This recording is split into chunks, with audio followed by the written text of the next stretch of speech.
you asked me to say few things about Buddhist way of finding inner Buddha nature.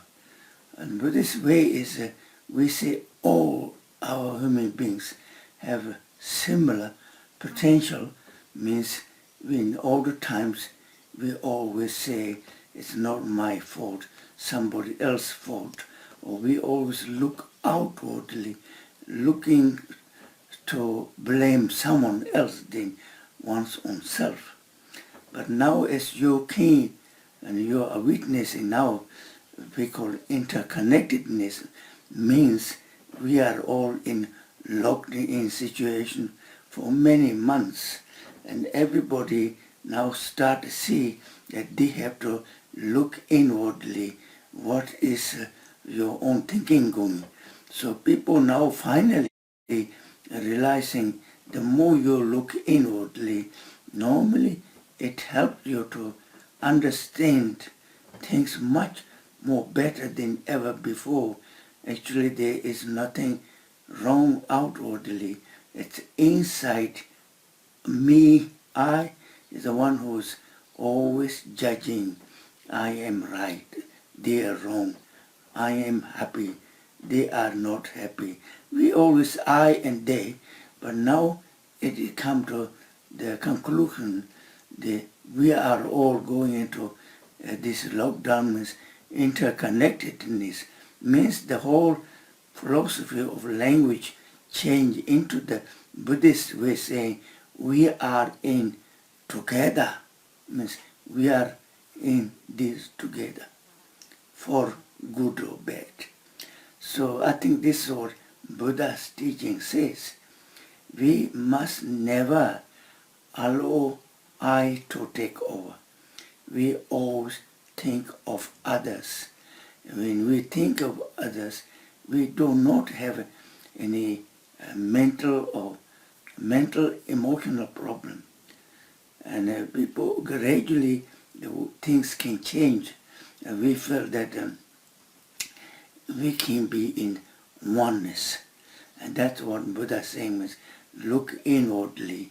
And when you look into who is saying I, who is saying I'm happy, who is saying I'm not happy, when you look inwardly, then finally you find there is nothing there to pinpoint. So that is Buddha's conclusion. There is in the me, means that's why in Buddhism saying essence of I is nature is emptiness, but there is wisdom. There is somehow something beyond me or you or past or future. There's something we can be very aware of. That's called Buddha field, means when you're not in the past, when you're not in the future, if you learn to remain at the present, there is never have any problem or emotional related to past or thinking of worrying the future. So we are in the called, that is called Buddha field. Means if we are able to remain whatever length of time we are able to stay there, it's called you are Buddha or we are Buddha. We our mind keep on going, chasing past, leading future. Then I call it's like spinning wheel. If you look into same thing, keep on going again and again, repeating again and again. If you're locked in so long, you start to really giggle, saying, what have I been doing all these many years, thinking I can solve the problem, but I've been creating problem. So I would like everybody to remember, when you're thinking you have a problem, you look inwardly. So when Buddhism say, when you have this truly, unconditionally loving kindness and the compassion towards others, this is the beginning of your liberation, freedom.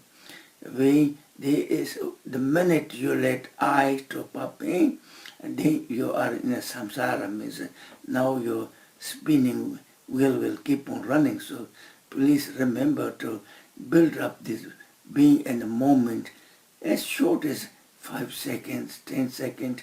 This is called nowadays very, very popular is mindfulness. Means we have to be so mindful, to be not in the past, not in the future, being in the present. So I'm just talking very, very simple, very easy to all of you. You need not to be thinking Western way of thinking. Clever means very busy thinking, planning. When you're not thinking, planning, then you think you're not clever enough. That is wrong information you're feeding. So always you look into when there's a lot of clouds in the space, if too much we don't see anything. That is, we are absolutely total in the darkness of suffering. If you have a steady of cloud means that many chattering thoughts going round. When all this chattering mind goes, then your mind experience will be like blue space, but that blue space have no limit, no height limitation, no width limitation. So mind is beyond that. So hopefully all of you will learn to do mindfulness, to bring awareness and always engage, help other people's need, especially National Health Services going through so much difficulties. If you're physically healthy and strong, please go there and help all those needy, all these people incapable of help themselves. And if you have more wealth, please learn to share that with National Health Service, because you could be billionaire. But if you're dead tomorrow, what's a billionaire going to do you? No money, not even your beloved body can be with you. Your consciousness, your awareness is the only thing left. So you could be peace with your awareness or consciousness or Buddha, same Buddha nature. So you learn to be peace with you. I wish you all thank you very much.